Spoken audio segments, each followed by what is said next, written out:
Honestly, I'm pretty done. I have slept.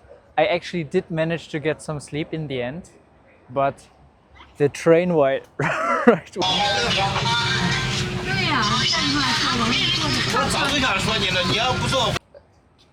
I don't even know where to begin. I mean, 21 hours. It took me for the first 4 hours. I had a seat. I got a seat. So because I didn't book with a seat, even though I don't technically have a seat, but I somehow got a seat. That is very, very important to remember. It's also a mistake that I will never make again, hopefully. I think it was painful enough. It's a bit stressful, to be honest, because I could have to give up my seat at any time. At around 11, somebody took my seat. Someone had reserved the seat I was sitting on. And then I was standing from 11 until 4 a.m. This is gonna be interesting. I was very tired. I shared many snacks. I made many friends. I had many interesting conversations, even though I didn't really understand what they were saying to me. And the people were on their phones all their time. Some dude must have been like spending at least 14 or 15 hours from the 21 hours just with his phone like this. People coming through constantly, hauling wagons of food and selling beer and snacks and everything. There were some moments where I was like, oh my God, this is so different. Everyone speaking in Chinese. Like when I got into the train, oh my God, yes. I don't even remember if it was the first train or the second train. I think it was the first train that I boarded in Shanghai. When I got onto the train, some dudes were screaming at me. So I tried telling them that I was an exchange student. I had no idea what they were asking me until I realized, yeah. And they said, and they asked me, where do you want to go? And I said, Bengbu. I think the town's name was Bengbu. No, it was Bengbu. But I said Bengbu like maybe 5 times. They had no idea what I was talking about. Then I said, Bengbu. And they, oh, yeah, 对对, Bengbu. So that's still weird for me as a foreigner. For me, it feels like it's very close to the actual word. But for them, there's no connection.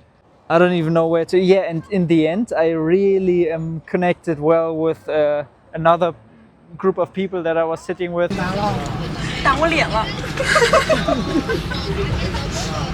And they gave me so many snacks. It was insane. The people were so friendly.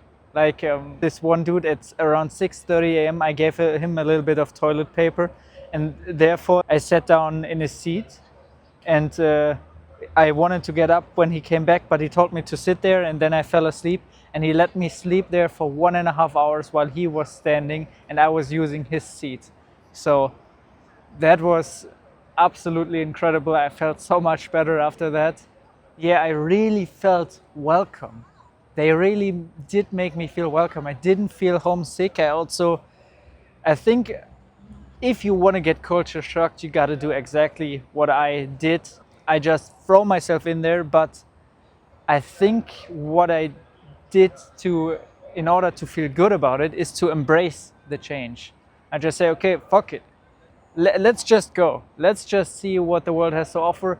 Nothing is guaranteed in life.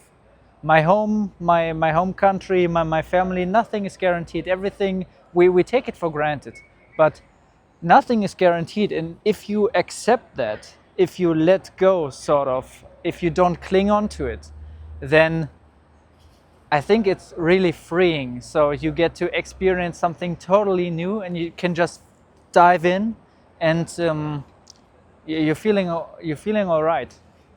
Like the people that were without a seat as me, I need to emphasize that I hope I will never do this again. It was not comfortable at all, like on no kind of level. It sucked. It was also stressful because when you had a seat, you were also always looking out, okay, do I need to give it up? When do I need to give it up? And but the people that didn't have a seat were sticking up for each other. someone brought little like fold-up seats, like really cheaply made, and he shared them among them.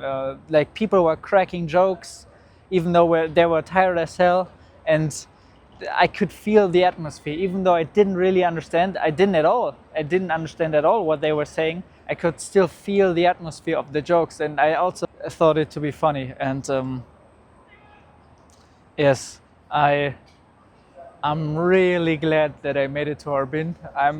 It was such an amazing adventure. I really got to see what Chinese people are like, what the culture is like from a very close-up lens, because you're cramped in a pack in there. You don't have distance. You just everyone's like the way people eat, the way people talk, the way people take care of each other.